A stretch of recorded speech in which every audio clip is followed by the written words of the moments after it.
భగవంతుని యొక్క కథలు వినడం అనేటటువంటి స్థితికి తీసుకుని వెడతాడు.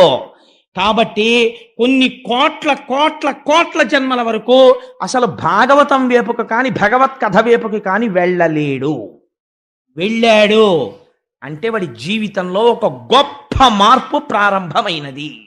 ఎందుకని అది విసుగులేనిది, ఆశాంతము రక్షణనీయగలిగినది. మలాపరిభ్రమమివ్వానికినైన కర్ణయుగళీ పర్వంబు కాకుండునే.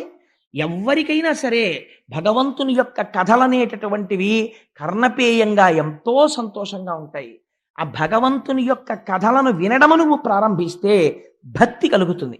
భక్తితో వాడు సర్వేశ్వరుడు, వాడంతటా ఉన్నాడు, ఇక్కడ ఉన్నాడు, చేయిస్తున్నవాడు వాడు, చూస్తున్నవాడు వాడు అన్న భావన నీకు కలిగిన నాడు నీకు తెలియకుండా భక్తిలో ఒక విచిత్రం ఏర్పడుతుంది. ఏమిటో తెలుసా అండి? ఏదో పూజ గదిలోకి వెళ్ళి ఒక పావు గంట అరగంట కూర్చుని పూజ చెయ్యడం కాదు.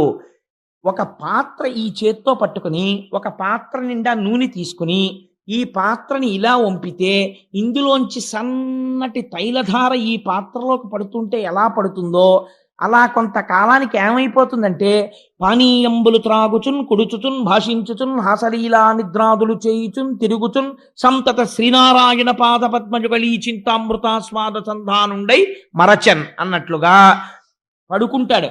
పడుకుంటూ ఈశ్వర ఏం ఆశ్చర్యమయా, ఇంత అలిసిపోయిన నా శరీరాన్ని పరుపు మీద పెట్టానంతే.